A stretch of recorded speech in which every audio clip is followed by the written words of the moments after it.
एक बार भगवान बुद्ध अपने अनुयायियों के साथ किसी गांव में उपदेश देने जा रहे थे। उस गांव से पूर्व ही मार्ग में उन लोगों को जगह जगह बहुत सारे गड्ढे खुदे हुए मिले। बुद्ध के एक शिष्य ने उन गड्ढों को देखकर जिज्ञासा प्रकट की, आखिर इस तरह गड्ढे का खुदे होने का तात्पर्य क्या है। बुद्ध बोले, पानी की तलाश में किसी व्यक्ति ने इतने गड्ढे खोदे हैं। यदि वह धैर्यपूर्वक एक ही स्थान पर गड्ढे खोदता तो उसे पानी अवश्य मिल जाता, पर वह थोड़ी देर गड्ढा खोदता और पानी न मिलने पर दूसरा गड्ढा खोदना शुरू कर देता। व्यक्ति को परिश्रम करने के साथ धैर्य भी रखना चाहिए। एक बार भगवान बुद्ध जेतवन विहार में रह रहे थे। भिक्षु चक्षुपाल भगवान से मिलने के लिए आए थे।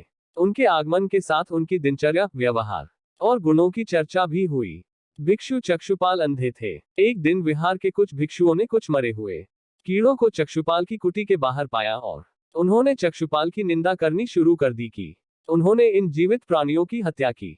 भगवान बुद्ध ने निंदा कर रहे उन भिक्षुओं को बुलाया और पूछा कि क्या तुमने भिक्षु को कीड़े मारते हुए देखा है। उन्होंने उत्तर दिया, नहीं। इस पर भगवान बुद्ध ने उन साधकों से कहा कि जैसे तुमने उन्हें कीड़ों को मारते हुए नहीं देखा, वैसे ही चक्षुपाल ने भी उन्हें मरते हुए नहीं देखा और उन्होंने कीड़ों को जानबूझकर नहीं मारा है, इसलिए उनकी भर्त्सना करना उचित नहीं है।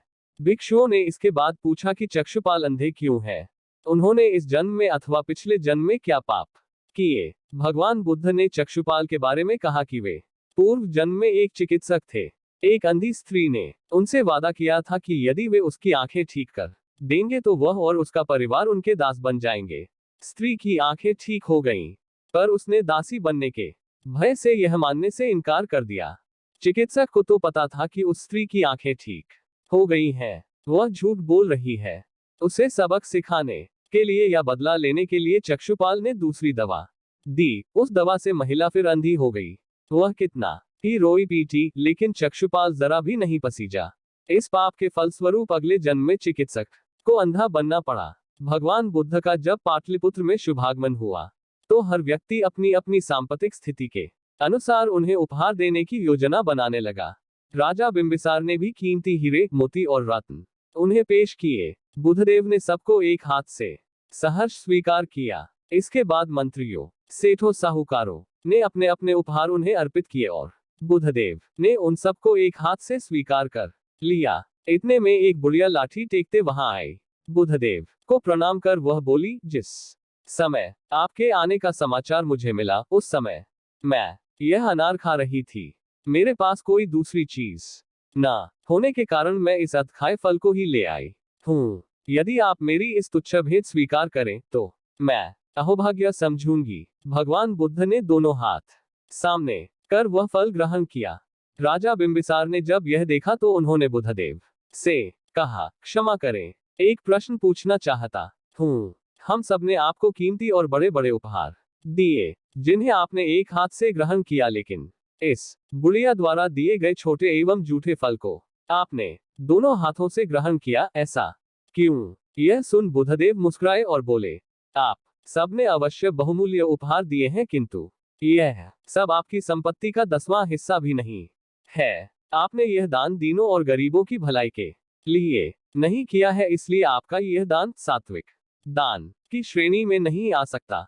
इसके विपरीत इस बुढ़िया ने अपने मुंह का कौर ही मुझे दे डाला है। भले ही यह बुढ़िया निर्धन है, लेकिन इसे संपत्ति की कोई लालसा नहीं है। यही कारण है कि इसका दान मैंने खुले हृदय से दोनों हाथों से स्वीकार किया है। एक बार भगवान बुद्ध भिक्षा के लिए एक किसान के यहाँ पहुंचे। तथागत को भिक्षा के लिए आया देखकर किसान उपेक्षा से बोला, श्रमण, मैं हल जोतता हूँ और तब खाता हूँ। तुम्हें भी हल जोतना और बीज बोना चाहिए और तब खाना खाना चाहिए।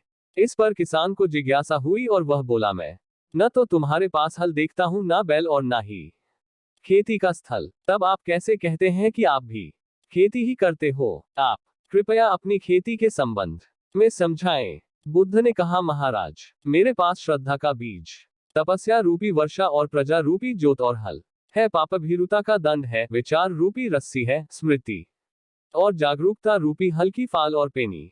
मैं वचन और कर्म में संयत रहता हूँ। मैं अपनी इस खेती को बेकार घास से मुक्त रखता हूँ और आनंद की फसल काट लेने तक प्रयत्नशील रहने वाला हूँ। अप्रमाद मेरा बैल है, जो बाधाएं देखकर भी पीछे मुंह नहीं मोड़ता है, वह मुझे सीधा शांति धाम तक ले जाता है। इस प्रकार मैं अमृत की खेती करता हूँ।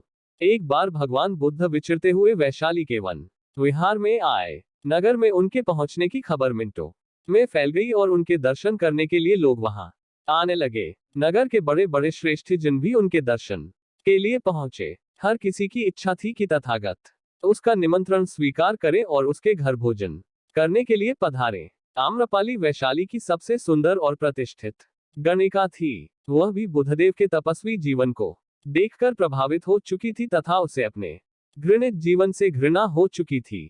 बस क्या था, वह भी बुद्धदेव के पास निमंत्रण देने पहुंच गई।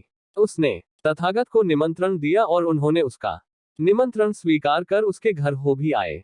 बस क्या था, वह भी बुद्धदेव के पास निमंत्रण देने पहुंच गई। उसने तथागत को निमंत्रण दिया और उन्होंने उसका निमंत्रण स्वीकार कर उसके घर हो भी आए। जब उनके शिष्यों को इस बात का पता चला तो उन्होंने बुरा मानकर उनसे स्पष्ट रूप से कहा कि उन्होंने एक गणिका के घर जाकर बड़ा ही अनुचित कार्य किया है। अपने शिष्यों की बात सुनकर तथागत उन सब से बोले, श्रावकों, आप लोगों को आश्चर्य है कि मैंने गणिका के घर कैसे भोजन किया। उसका कारण यह है कि वही यद्यपि गणिका है किंतु उसने अपने को पश्चाताप की अग्नि में जलाकर निर्मल कर लिया है। जिस धन को पाने के लिए मनुष्य मनौतियां करता है और न जाने क्या क्या तरीके इस्तेमाल करता है, उसी को आम्रपाली ने तुच्छ मानकर लात मारी है और अपना घृणित जीवन त्याग दिया है। ऐसे में मैं उसका निमंत्रण कैसे अस्वीकार कर सकता था। आप लोग स्वयं सोचे कि क्या अभी उसे हेय माना जाए। गौतम बुद्ध की बात सुनकर सभी शिष्यों को महसूस हुआ कि बुद्धदेव तो सही बात कर रहे हैं। इसलिए उन्हें बहुत पश्चाताप हुआ और उन्होंने तथागत से क्षमा मांगी। तथागत ने भी अपने शिष्यों को माफ कर दिया।